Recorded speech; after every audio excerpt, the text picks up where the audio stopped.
வணக்கம் நண்பர்களே. அரசு பணி ஐஎஸ் அகாடமி சோழாந்தாலிருந்து நான் உங்க ராஜ்பாண்டி. இந்தியாவின் மொழிகள் கொடுத்திருக்காங்க. இந்தியாவின் மொழிகள் மொத்தம் எத்தனை? 22.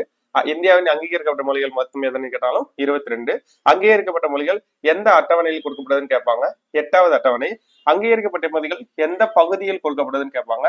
பகுதி 17 பார்ட் 17 ஷெட்யூல் 8th ஷெட்யூல்ல கொடுத்திருப்பாங்க.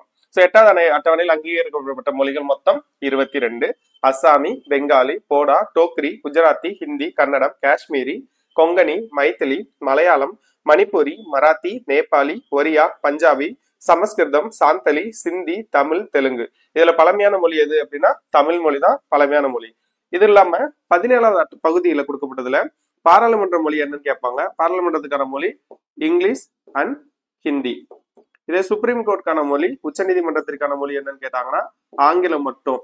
ஹைகோர்ட் உயர் நீதிமன்றத்துக்கான மொழி என்னன்னு கேட்கிறாங்கன்னா ஆங்கிலம் மற்றும் வட்டார மொழி, ரீஜனல் லாங்குவேஜ் சொல்லக்கூடிய வட்டார மொழிகள்.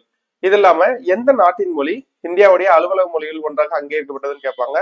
நேபாளம், நேபாள் நாட்டுடைய நேபாளி அப்படின்ற மொழி இந்தியாவுடைய அங்கீகரிக்கப்பட்ட மொழிகள் ஒன்றாக சேர்க்கப்பட்டுள்ளது. தேங்க்யூ.